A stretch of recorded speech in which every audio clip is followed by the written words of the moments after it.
ప్రభునందు నాకు అత్యంత ప్రియమైనటువంటి సహోదరి సహోదరులారా, మీకందరికీ మన ప్రభువును రక్షకుడైన యేసుక్రీస్తు వారి యొక్క దివ్యమైన, శ్రేష్టమైన, అతి మనోహరమైన నామంలో నా హృదయపూర్వకమైనటువంటి వందనాలు ప్రతి ఒక్కరికి పేరు పేరుని తెలియజేస్తూ ఉన్నాను. అలాగే మీకందరికీ నూతన సంవత్సర శుభాకాంక్షలు కూడా తెలియజేస్తూ ఉన్నాను. ఈ 2026వ సంవత్సరంలో మనకంతా మంచి జరగాలని, దేవుని యొక్క కరుణ, కటాక్షము, ఆయన కృప, ఆయన సన్నిధి మనకు తోడుగా ఉండాలని, మనపై నిలిచి ఉండాలని, దేవుని వాక్యానుసారం ఆజ్ఞను అనుసరించి బైబిల్ గ్రంథం ఏదైతే సూచిస్తూ ఉందో దేవునికి ఇష్టమైనటువంటి పనులే చేస్తూ దేవుని చిత్తానుసారంగా మనం అందరం బ్రతకాలని, అట్టి కృప దేవుడు మనకు అందరికి అనుగ్రహించాలని నేను కోరుకుంటా ఉన్నాను, ఆశపడతా ఉన్నాను. ఇకపోతే ప్రియమైనటువంటి సహోదరి సహోదరులారా, ఈ 2025 సంవత్సరం మరి గడిచిపోయింది. ఈ గడిచిపోయినటువంటి 2025వ సంవత్సరాన్ని మనం ప్రారంభం నుంచి ముగింపు వరకు క్లుప్తంగా ఆలోచించినప్పుడు మరి ప్రపంచవ్యాప్తంగా ఎన్నో ప్రమాదాలు, ఎంతో మంది నిరాశ్రయులయ్యారు, ఎంతో మంది కుటుంబాలలో కనుపుకోత మిగిలింది. దేశాల మధ్యలో, రాష్ట్రాల మధ్యలో, ప్రాంతాల మధ్యలో, ప్రజల మధ్యలో ఎన్నో గొడవలు, యుద్ధాలు, అలాగే ఎన్నో ప్రమాదములు చోటు చేసుకున్నాయి. అంటే ఎన్నో విషాద పరిస్థితులు నెలకొన్నాయి అని చెప్పవచ్చు అనమాట. ఈ 2025వ సంవత్సరంలో ప్రపంచవ్యాప్తంగా కాసేపు మనం పక్కన పెడితే, మన దేశవ్యాప్తంగా, భారతదేశంలో ఉన్నటువంటి రాష్ట్రాల మధ్యలో ఎన్నో విషాద ఛాయలు అలుముకున్నాయి. ప్రజలు ఎంతగానో ఇబ్బందులు పడ్డారు, ఎన్నో ఘోరాలు, నేరాలు జరిగినాయి. ఒక్కసారి మనం వాటిని ఆలోచిస్తే మరి 2025వ సంవత్సరంలో ఎన్నో ప్రమాదాలు జరిగాయి. ఎన్ని ఘోరాలు జరిగాయంటే మరి ఒక్కొక్కటిగా మనం చూసినట్లయితే వాటిలో ప్రాముఖ్యమైన వాటిని కొన్నిటిని మనం పరిశీలిస్తే, జాన్యువరిలో జరిగినటువంటి మహాకుంభమేళాలో తొక్కిసలాట జరిగింది, మనకందరికీ తెలుసు అన్నమాట. ఆ తొక్కిసలాటలో 30 మంది చనిపోవటం జరిగింది. అలాగే 100 మందికి పైగా గాయాలు పొందడం జరిగింది అనమాట. ఇది పోయిన సంవత్సరం 2025లో జనవరిలోనే జరిగినటువంటి మహా విషాదకరమైనటువంటి సంఘటన అనమాట. ఇక అది మర్చిపోకముందే ఏప్రిల్ నెల 22వ తారీఖున జమ్మూ కాశ్మీర్లోని పహల్గాంలో మరి 5గురు ఉగ్రవాదులు దాడి చేశారు. అక్కడ పర్యాటకుల మీద మరి తుపాకులతో విచక్షణ రహితంగా కాల్పులు జరపటం వల్ల 26 మంది మరి నిర్దాక్షిణ్యంగా చనిపోయారు. 26 మందిని మరి తుపాకీ తోటాలను గురిపెట్టి మరి పట్టపగలే చంపేసినటువంటి మహా విషాదం మరి ఏప్రిల్లో చోటు చేసుకుంది జమ్మూ కాశ్మీర్లో. ఇక దాని తర్వాత మనం ఆలోచిస్తే, ఏప్రిల్ నెల తర్వాత మే నెలలో జరిగిన ఒక సింధూర్ ఆపరేషన్, అంటే ఆ ఉగ్రవాదులు మన దేశ ప్రజలపైన దాడి చేశారు కాబట్టి దానికి ప్రతిదాడిగా మన దేశం కూడా ఆపరేషన్ సింధూర్ అనే ఆ కార్యక్రమంలో వారిపైన కూడా మనం విరుచుకుపడి ప్రతిదాడి చేయడం జరిగింది. వారు మనకు దెబ్బతీసినందువల్ల మన సైనికులు కూడా, మన దేశం కూడా మరి పౌరుషం కలిగిన దేశం, మేము ఏమాత్రం తగ్గేది లేదని మనం కూడా వాళ్ళపైన దాడి చేసాం. ఏది ఏమైనా వారు మనపైన దాడి చేయటం, మనం వారిపైన దాడి చేయటం అనేది గత సంవత్సరంలో చోటు చేసుకున్న విషయం మనం గ్రహించాలన్నమాట. ఇకపోతే తర్వాత నెల జూన్ నెల 12వ తారీఖున మరి మనకందరికీ తెలుసు, అహ్మదాబాద్ మెడికల్ కాలేజీ మీద ఒక ఎయిర్ ఇండియా విమానం అనేది కుప్పగూలిపోయింది. అది టేకాఫ్ అయినటువంటి 32 సెకండ్లలోనే అది మెడికల్ కాలేజీ ఆ హాస్టల్ బ్లాక్ మీద పడిపోవటం వల్ల, హోటల్ బ్లాక్ మీద పడిపోవటం వల్ల ఎంత ఘోర నష్టం జరిగిందో మనకందరికీ తెలుసు. ఆ విమానంలో ఉన్నటువంటి 260 మంది చనిపోయారన్నమాట. ఎంత ఘోరమైనటువంటి, భయంకరమైనటువంటి విమాన ప్రమాదం అంటే అసలు భారతదేశ ప్రజలనే కాదు, ప్రపంచ ప్రజలను కలిచివేసిందనమాట ఆ దుర్ఘటన. సో అటువంటి ఘటన జరిగినటువంటి సంవత్సరం 2025 జూన్లో జరిగిందనమాట. అలాగే అనేక రాష్ట్రాలలో, ప్రాంతాలలో క్లౌడ్ బరస్టులు జరిగి మరి వర్షాలు కురిసి వరదలు వచ్చి ఎంతో మంది చనిపోయారు. ఎన్నో ఇళ్లు కొట్టుకొని పోయాయి. చాలా మంది ఆధారం లేక నిరాధారులుగా చిన్న పిల్లలతో ఎంతో వేదన అనుభవించారనమాట. అది మనకందరికీ తెలుసు.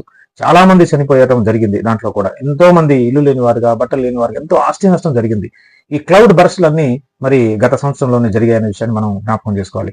జూలై నెల 9వ తారీఖున గుజరాత్ లో ఒక వంతెన కూలిపోయింది, తెలుసు కదా.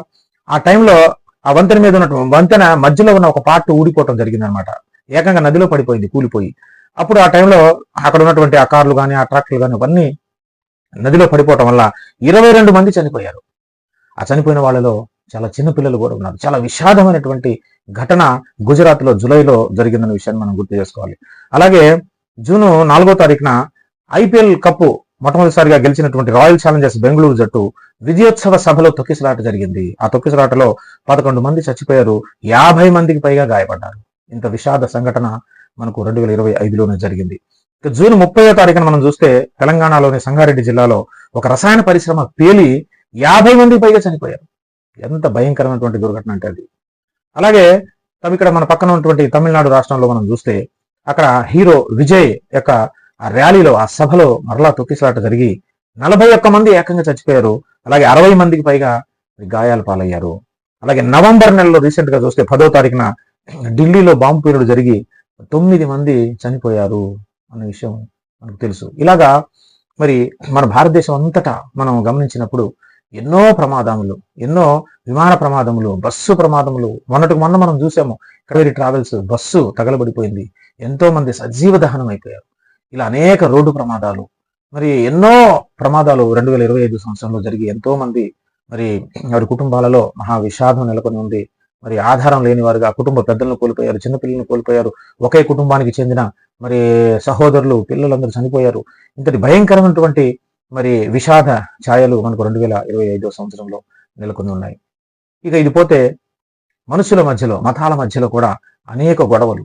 ఒక మతం వారు ఇంకొక మతం వారిని టార్గెట్ చేసి వారి మీద దాడులు చేయటం, స్త్రీలను అర్ధనగ్నంగా నడిపించటం, అవమానపరచటం, రాళ్లు రువ్వటం, ఇట్లా ఎన్నో మత గొడవలు జరిగినటువంటి విషయం మనకు అందరికీ తెలుసు. అలాగే మరి ఎంతో మంది చర్చిల్ని కూల్చటం మనం చూసాం, ఎంతో మంది దేవుని బిడ్డలను అవమానపరచడం, రాళ్లతో కొట్టడం చూసాం. మరి ప్రవీణ్ పగార్ గారు లాంటి వాళ్ళని, మరి మంచి దైవ సేవకులను కూడా మనం మరి కోల్పోవటం జరిగింది. అలాంటి వారిని కూడా హత్య చేసినటువంటి సందర్భాలు మనం చూసాం. ఇట్లా ఎన్నో చెప్పుకుంటూ పోతే మరి క్రీస్తు సంఘానికి ఎన్నో అవమానాలు, ఎన్నో నిందలు మరి జరిగాయన్నమాట. రాను రాను మతోన్మాదం ఎక్కువైపోతుంది. ప్రతి మతంలో కొంతమంది మతోన్మాదులు ఉంటారు కదా, ఆ మతోన్మాదుల వల్ల మరి మతాల మధ్యలో గొడవలు రేపబడి మరి ఒకళ్ళొకడు కొట్టుకొని చంపుకునే పరిస్థితుల వరకు వెళ్ళిపోయింది. ఇంకా అంత మాత్రమే కాకుండా మా వ్యక్తిగత సాక్ష్యాన్ని కూడా ఒకసారి మీతో చెప్పాలనుకుంటున్నాను. ఈ 2025 సంవత్సరంలోనే మాకు భయంకరమైనటువంటి కారు యాక్సిడెంట్ జరిగింది. అసలు కుటుంబం అంతా చనిపోవాల్సినటువంటి పరిస్థితి. దేవుడే మా కోసం దిగి వచ్చి తన హస్తమును మరి చాపి మమ్మల్ని కాపాడినటువంటి సంఘటన మీలో చాలా మందికి తెలుసు. మా సాక్ష్యాన్ని మేము పంచుకోవడం కూడా జరిగింది. ఈ రోజు మేము సజీవులంగా బ్రతికి ఈ 2026 సంవత్సరంలో మరి చక్కగా మీతో మాట్లాడుతున్నాం, మీ మధ్యలో ఉన్నామనంటే ఆ దేవుని మహాకృప, ఆయన మమ్మల్ని కాపాడటం బట్టే. లేకపోతే 2025 సంవత్సరంలోనే మా కుటుంబంలో ఉన్న మేము 4 చనిపోయి ఉండేవాళ్ళం.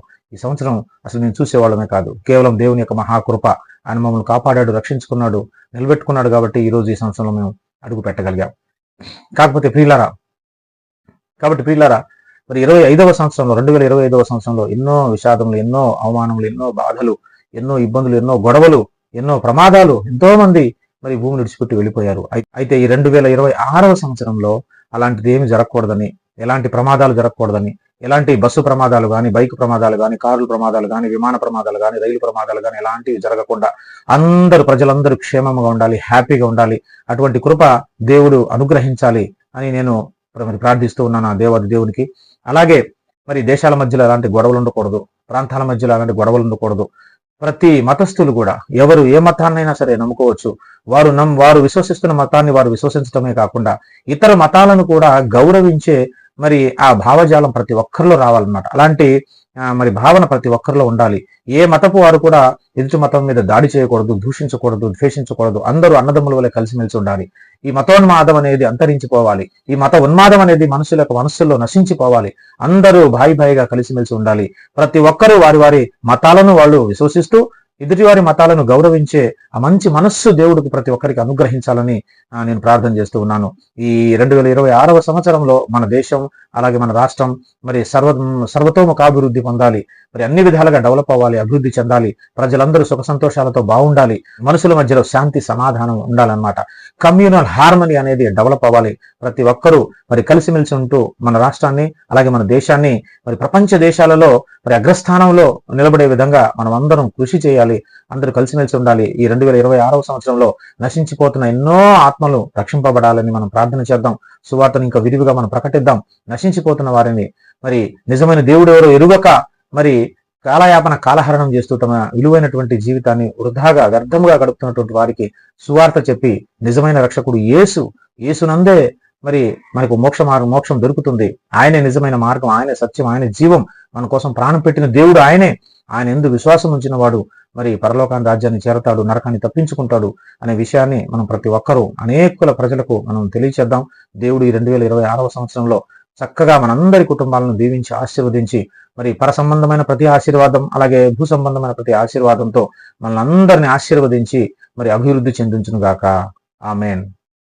అందరికీ వందనాలండి. God bless you.